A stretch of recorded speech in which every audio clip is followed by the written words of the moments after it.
no matter what button I push, it's it's like good luck. You got 100 in the tank. He's got this incredible bulldog mentality. We game plan, we do all that, but at the end of the day, it's like, all right, hit it, and it's been good all year.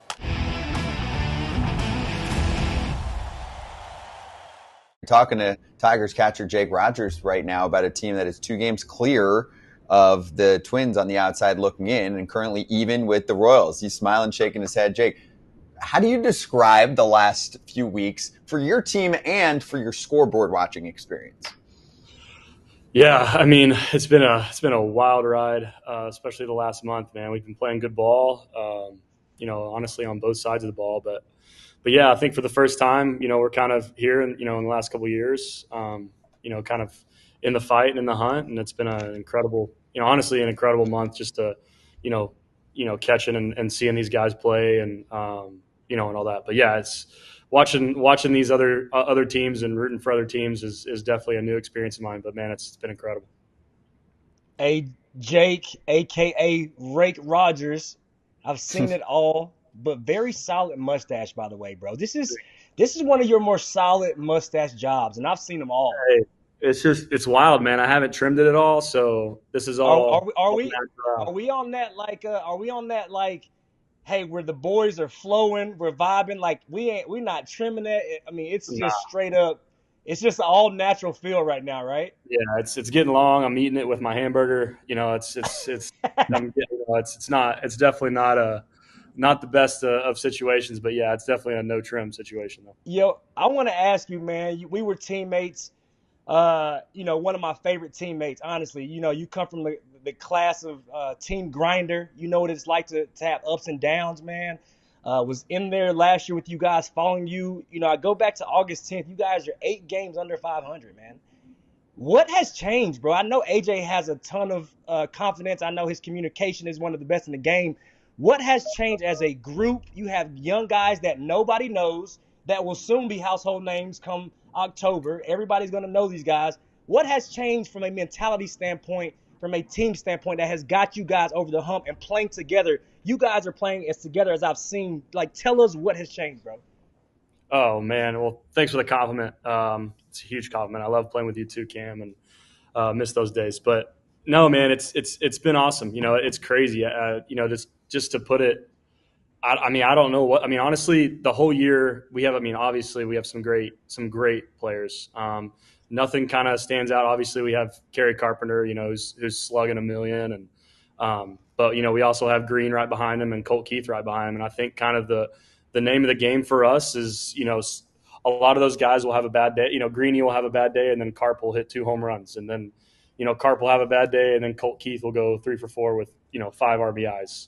And it's really hard to kind of get through the top of that lineup.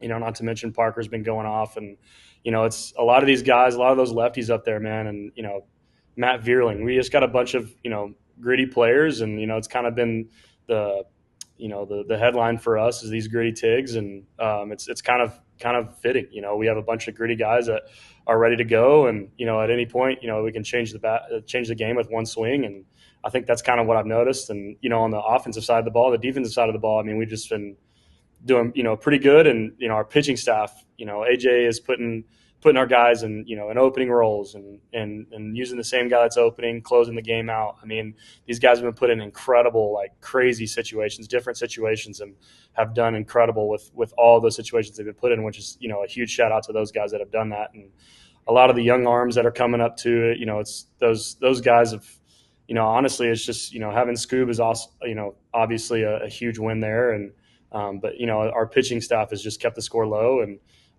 we're grinding out a couple wins late, and our big days, our big offensive days, we kind of give the pitchers a deep breath. But yeah, it's been good.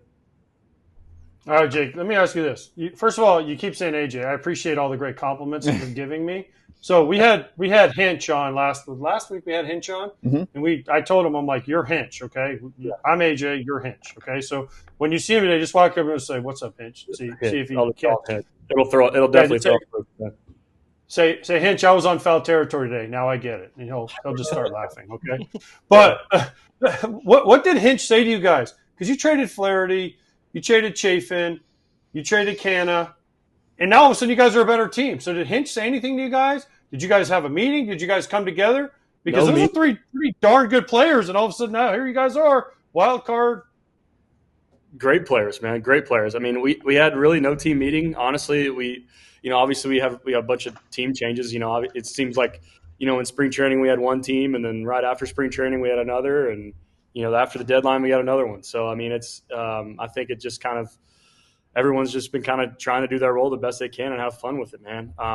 No team meeting, no nothing. Yeah, I mean, obviously those three names are huge names that we'd love to have, but honestly, like I can't even describe it. Like in spring training, we thought we were going to be good, and that was the truth. And as the season kind of came along, we weren't. We were just kind of treading water and not doing very good. And then at the deadline, we obviously gave a reason for the front office to to kind of send those players away. And then we were kind of like at that point, like, all right, well, it's just kind of these time to get these kind of new guys some get their feet wet in the big leagues and kind of see what they have. And they've just hit the ground running, man. A bunch of really good players that I think are going to be good for a long time. And I think all those players coming up is just kind of like, as soon as that deadline kind of hit and, obviously this winning streak, it was like, man, we don't really have anything to lose. Let's just go out, have some fun and play good baseball. And I think that's kind of been the vibe around the clubhouse. Hey, you talk about good baseball. I want to talk about one thing I love asking. I love the unsung guys, right? Everybody knows Scoob and how dominant he is, and everybody knows the talent that Riley Green is. Well, all of these new faces, all of these new guys, who has been a guy that you feel like, man, if we didn't have him, we would not be where we are, other than the guys that I just named? Like, who's the guy you like? This guy has been a glue piece that, he won't get the credit that he's deserved, whether it's performance, whether it's leadership, but who's that guy who is like, he's the backbone in there right now? Man, a big name that just, as soon as you said it, Matt Vierling comes to mind. He's been available every day. He's played every day. Any position, and he's left, center field, right field, third base. Literally, he's the type of teammate that Hinch will put in any part of the lineup, and he can do really well. He's literally throughout the year he's literally never complained one time. He's just a grinder of a ball player and an incredible human being, and helps all these young guys that are coming up. He was on the Phillies when they were winning, so he knows what a part of this winning clubhouse, what it takes, and he's kind of putting all that knowledge into these younger guys and helping them out if they need anything, if they ask questions, blah, blah, blah. But, yeah, the one name that comes to mind is Vierling. Vierling's been good for y'all. Vierling's been good for y'all. You know who's been terrible for you guys this year?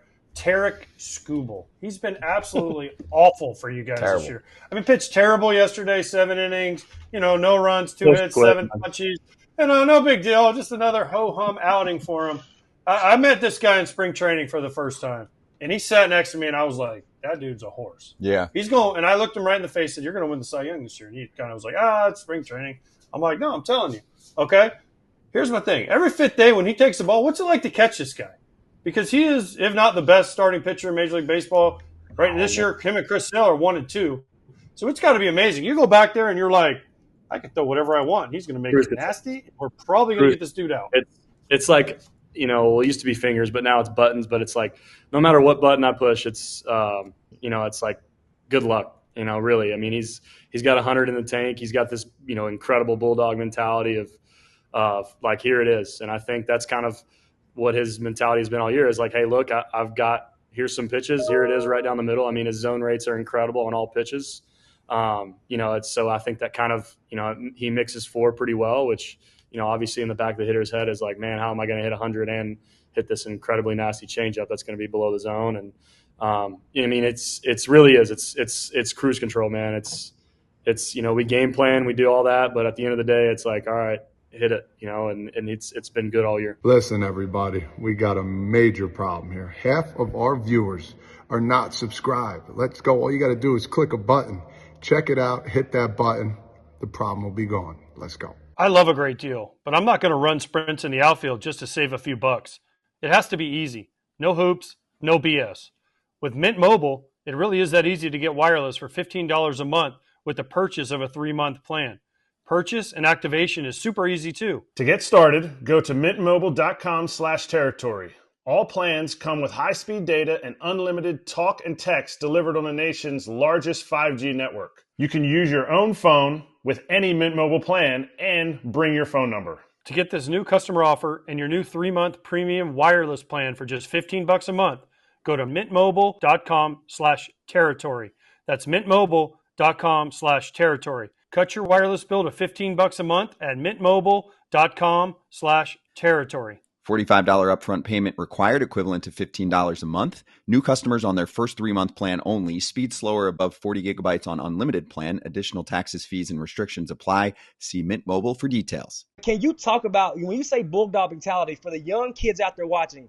Because I know, and I've been in the clubhouse with Tarik Skubal, on how intense and how competitive he is. Can you just tell people on how far conviction goes? Because that dude is kind of crazy when it comes to, he thinks he's the best that's ever touched the ball, that's ever been on the mound. He thinks he can beat anybody and anything. Can you just expand on that? How important it is to just have confidence in the game? Yeah, I think it's honestly one of the biggest things, a part of, just to have that confidence, that line of cocky and confidence. It's a very thin line, but the guys that have that most confidence on the mound are the guys that are going to do well. No matter, I've seen guys that have, from the left side, 88 to 90, and the stuff isn't that good, and have incredible years. Just because they have the most confidence and they emit the most confidence. Hey, I don't care who you are, if you're, Aaron Judge, or, if you're Jake Rogers in the 9-hole of the Tigers, I'm going to come after you no matter what with whatever I have. And here it is. And Scoob is a definitely, and you can see it on the mound. He's letting out big roars, and we got all sorts of guys letting out roars on the field now, man. And it's fun to watch. It's fun to catch. And, honestly, it's definitely one of the biggest, I don't know how to say it, but the biggest thing for Scoob this year is hey, man, it's an FU mentality. I don't even know if I can say that. I was told not to cuss, but the FU mentality of man, let's go. And it's big for him. Yeah, you can say the letters, so that works. So the letters are good. You're good. Yeah, you nailed it. I want to ask you about your former teammate, Jack Flaherty. Not about the trade and all that, but more just about him going forward here. And the Dodgers are running out of starters, so they really needed to make this move. Were you surprised when he got dealt that there wasn't more action for him based on how good he had been? I know, some teams were calling out the medicals. I know you're not a doctor, but I was just is everyone sure here? Because he bounced back pretty quickly. Man, he was great for us. He is the ultimate gamer. He's an awesome teammate. And then, he's the old school way of when it's his start day, it's no one talk to him, everyone stay away, I'm locked in. And he did it all year for us. And, no matter what, it seemed like he was going out there and, just like Skubal. He was going out there giving us 6-7 innings and of, keeping the score low and helping us win any chance. I was surprised with him leaving and kind of return, but I think we got some good guys for him, and again, that's out of my control of who they got. But yeah, I got nothing but respect for Flair and the way he goes about his business. Hey, first of all, you got your shortstop out of that trade, so yeah. You should know who you got out of that trade. Sydney Sweeney. Yeah, you got him. Sydney Sweeney. Let's not forget that you got your shortstop out of that trade. So you should be proud of him. Now, speaking of trades, you were once traded for who? Justin Verlander, yeah. So are you going to tell your grandkids, man, I was traded for this guy, y'all never heard of him, but Justin Verlander, first ballot Hall of Famer. Yeah. Think about it. You were part of a trade that will go down in not only Tigers history, but Astros history as well. Yeah, no, that was a wild time too, man. The way it went down was pretty crazy with the last minute stuff. But yeah, I'll definitely cherish him. He's an incredible talent, and obviously one of the guys I grew up watching, and obviously is still watching. So yeah, he's incredible. I'll forever tell the kids, man, I was the throw in for Ver, and then still kicking a couple years later. But damn that. You tell them Justin Verlander was traded for you. Yeah, exactly. No, but yeah, it's an incredible thing to be a part of. The one time I was traded, they got 3 players for me. So that's, Oops. Joe Nathan, Liriano, and Booth Bonds are for me. I mean, Sorry about it. Me and Justin Verlander, same stuff. But hey, can you go? You can't really see me, but can you go like this for me? What's he got? He's got the zipper. Can you see the zipper? What's it like? Where What's is it like coming back from TJ? And how Hey, amazing Mike is did a it? good job. You can't really see it, huh? Yeah, Yeah. most people get like it tattooed over, right? There we go. But You can see it right there a little bit. what's it like though coming back from TJ? And then how amazing is it what Shohei's doing coming back from TJ and hitting 50 homers, stealing 50 bases? I mean, just think about if you had to play while you're armed that year when you had TJ and what it would have been like. And then Shohei's out there doing it, and he's going to come back and pitch again. He's rehabbing. Yeah, I mean, first of all, I wouldn't hate never facing that guy again in the box. That's one of those where you go, man, I don't really know what to throw. Just hit the right button. But yeah, I mean, it's been incredible. I mean, literally, we've never seen it before. 50-50, and to do it, all while coming back from a crazy surgery like that. Me, I went through it and I was out, a little over a year. And I can't even imagine, I mean, just what he's doing and the way he's doing it is incredible, especially coming back from that surgery. I was able to hit, 6 months out, but I don't know about hitting 50 homers, but it's pretty wild. Again, it's crazy to watch. And, as a fan, I mean, he's definitely the best player I think I've ever seen or witnessed. So, yeah, I'm with you, dude. It's been so fun. It's crazy. Yeah, and then he gets back on the mound again next year. So, yeah. But all about your Tigers right now, dude. Thank you for joining us during this hot time period. It's been great to have you and some of the teammates on, especially right now. We had Carp on recently, Hinch, the whole deal. I mean, got to ride the hot story here. So It's been really fun to watch. Congrats getting to this point. Finish strong, and we'll see you in the playoffs next week. Who am I? Who am I? What we got? I don't know. Who am I? Hinch does that? On your team. One of your coaches. Oh, Joey Cora? Yes, exactly. You got to point at the ball, man. Let him know. The ball could be in the third row of the stands. Joey would be like, it's up there. I love that. 8th row. Yeah. Section 430. Hey, everybody. Be sure to like and subscribe for more content. We're back here every weekday, all year long, so do not miss an episode. The videos are coming in all day. Here's another video you might enjoy. Baseball the way it should be covered.